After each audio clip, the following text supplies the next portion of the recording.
Ei pessoal, tá joia? Continuando os vídeos com o relato da minha viagem pela Europa, hoje nós vamos falar sobre aquele país pouquíssimo conhecido que se chama Bielorrússia e vou contar pra vocês por que eu fui pra lá.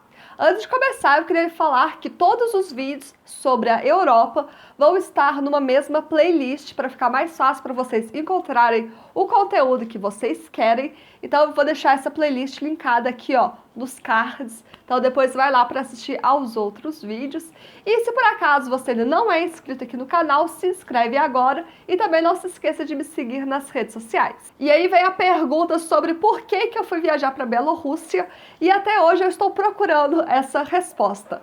Mas, brincadeiras à parte, eu descobri sobre Bielorrússia há 2 anos atrás, quando eu estava na Coreia do Sul. Eu conheci um cara da Bielorrússia, ele até apareceu aqui no canal nos primórdios, nos primeiros vídeos. Gostaria de relembrar isso no futuro próximo. Your name? Sergei.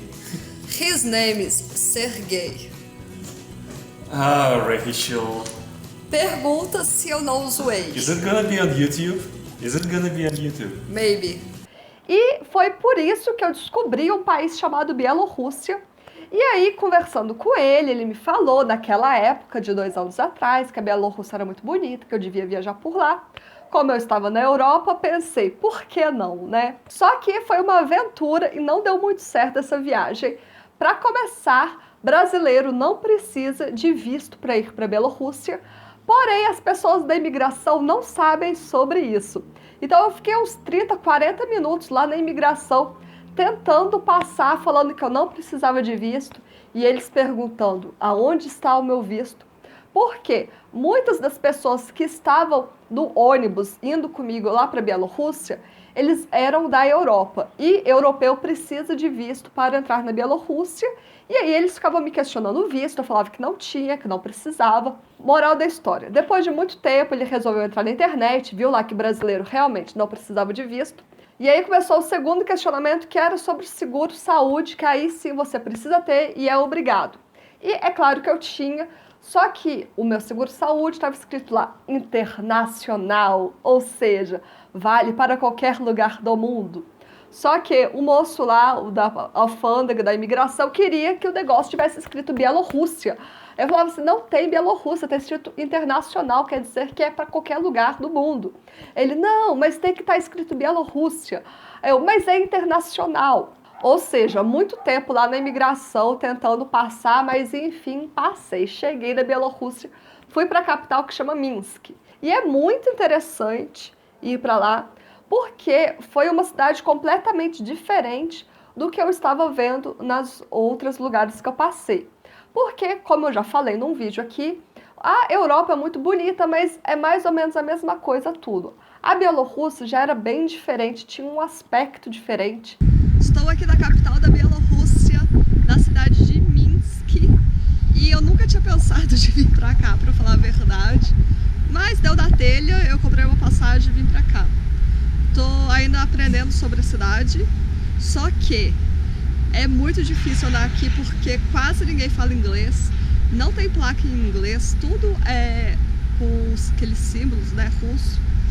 Então tá sendo assim uma aventura meio divertida. As ruas eram todas muito largas, muitas faixas de carro para passar. A calçada era muito larga, então era tudo muito amplo. Só que nessa coisa de ser muito amplo, você imagina que tem muitas pessoas. Só que não, parecia que não tinha ninguém na cidade. Então você via aquela rua ampla, aquela calçada, quase ninguém passando. Então era muito diferente. Sobre a minha experiência aqui em Minsk, eu andei mais ou menos umas 5 horas, desde aquela hora que eu fiz o primeiro vídeo.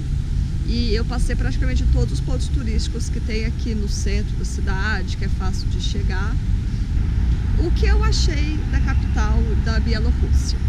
Minsk é bonita, mas eu tô bastante animado com a Bielorrússia, porque aqui tem muitos castelos. Então eu vou tentar ir amanhã, eu vou amanhã com certeza absoluta. Então do primeiro dia o que eu fiz foi passear lá pela cidade de Minsk, conheci bastante coisa. E depois, no segundo dia, eu queria ir para os castelos. Tem alguns castelos próximos de Minsk e eles são patrimônio da Unesco. Um deles chama Mir. Eu queria muito ir para lá. Só que aí chegou a minha dificuldade na viagem. Na verdade, ela já tinha existido, mas aí foi o ponto crítico. Para vocês terem ideia, no meu segundo dia, eu queria ir nesses castelos. Como eu já sabia dessa dificuldade do inglês, eu pedi para a moça do meu hostel escrever num papel para mim a seguinte frase: gostaria de comprar uma passagem para Mir, ida e volta. Ela escreveu em russo. Cheguei lá para comprar a minha passagem, mostrei o meu papelzinho e não quiseram me vender. Não sei porquê. Até agora estou me perguntando por que a moça da rodoviária não quis me vender a passagem, sendo que eu tinha o papel escrito lá falando que eu queria comprar a passagem.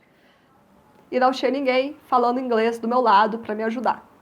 Então, aí está uma dificuldade. Sem contar que tudo na rua, as placas são em russo. Então, você não faz a menor ideia do que está escrito por lá, né? Para ter noção, a placa do meu hostel estava lá, hostel, em russo. Como que eu ia descobrir que aquelas letras, tudo assim, era o hostel? E você tem noção, eu estava no mapa, eu estava assim, procurando no mapa, no Google Maps, para achar o hostel, e mesmo assim eu não achava por causa da placa. Então, estamos aí com as dificuldades na língua. E depois, falando sobre hostel, ainda por cima, estava só eu no hostel de mulher. Quer dizer, tinha mais uma mulher, só que ela era mais velha e ela era esposa de um cara que estava lá, então eu estava a trabalho. E estava só eu de mulher no hostel. E não tinha ninguém que falava inglês naquele hostel. Todo mundo só falava russo. A única pessoa que falava inglês era a mocinha lá da recepção, que ainda conseguiu me ajudar, porque o resto era tudo russo. E não sei por que cargas d'água, eu já escutei muitas vezes falarem que eu tenho uma aparência russa. Várias vezes, quando eu estou falando inglês, as pessoas acham que eu sou russa. Então, nesse hostel, chegava-se aquele tanto de homem para ficar no meu quarto, né? Todo mundo falando em russo comigo. E eu ficava como? Com aquela cara de paisagem, sem saber responder, né? Porque eu não sei falar russo, gente, não sei. Então, é muito difícil. Outra coisa muito estranha na Bielorrússia e que eu, sinceramente, acho nojento é poder fumar dentro dos ambientes. Cara, eu fui almoçar num restaurante lá, na verdade eu fui jantar no restaurante e tinha aquele monte de gente do meu lado, todo mundo fumando, aquele cheiro de cigarro horrendo. Tem gente que enche a boca para falar mal do Brasil, mas pelo menos no Brasil você não pode fumar dentro dos estabelecimentos. Então fica aqui minhas dicas se você quiser ir para a Bielorrússia. Primeiro lugar, se você quiser se aventurar viajando sozinha, é bom você saber um pouco de russo para você não ficar tão perdida. Segundo lugar, se você não quiser ir sozinha, quiser ir com um amigo, aí fica mais fácil, porque não necessariamente vocês precisam falar russo, mas já que você tem uma pessoa ao seu lado, você tem uma certa segurança. Como eu estava sozinha, não tinha ninguém para me ajudar, eu não tinha nenhuma segurança. É assim, não estou falando de segurança no sentido de ser perigoso, porque a Bielorrússia é um país super seguro de se viajar. Estou falando sobre segurança, assim, se você precisar de uma ajuda, se você precisar de um táxi, se você precisar ir para algum lugar específico, você tem uma pessoa do seu lado para passar esse perrengue com você, né? No meu caso, não, estava eu sozinha passando os meus perrengues. Mas aí, o que você pode pensar? Você pode pensar assim: nossa, a Raquel foi para a Bielorrússia, queria ficar lá 3 dias, não conseguiu, foi embora antes, ficou só 1 dia e meio. Olha só, ela não conseguiu viajar por lá.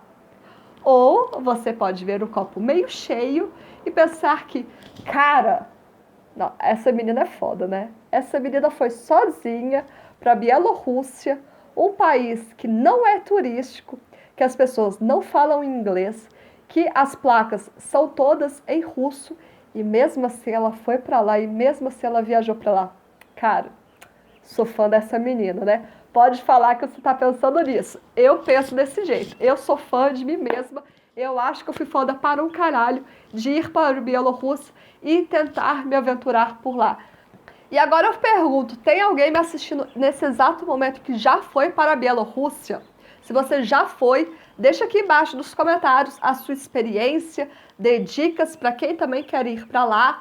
Fale onde você foi, quais passeios que você fez, porque eu quero ter essa noção de como é viajar para a Bielorrússia, porque a minha foi meio falha, mas foi uma aventura muito legal e que com certeza eu quero aproveitar de novo para ir para lá.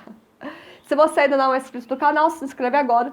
Tem mais vídeos aqui do canal, assista aos outros vídeos que eu tenho certeza que vão te ajudar a viajar também, a criar essa coragem de viajar para lugares inusitados, diferentes. Principalmente se você está indo sozinha, principalmente se você não sabe a língua, vá. Simplesmente vá, porque depois pensar nessa experiência é muito bom. Pensar o tanto que você foi valente em ter feito isso. Espero que vocês tenham gostado. Um beijo e até a próxima! Lembra quando você era criança, você tinha aquele brinquedinho de tijolinho para montar o edifício? Esse prédio aqui, ó, não parece? Que foi montado tijolinho por tijolinho, aí coloca a torrezinha, aí faz numa forma de uma pirâmide. Acho que a pessoa que fez esse prédio se inspirou nessa época de infância.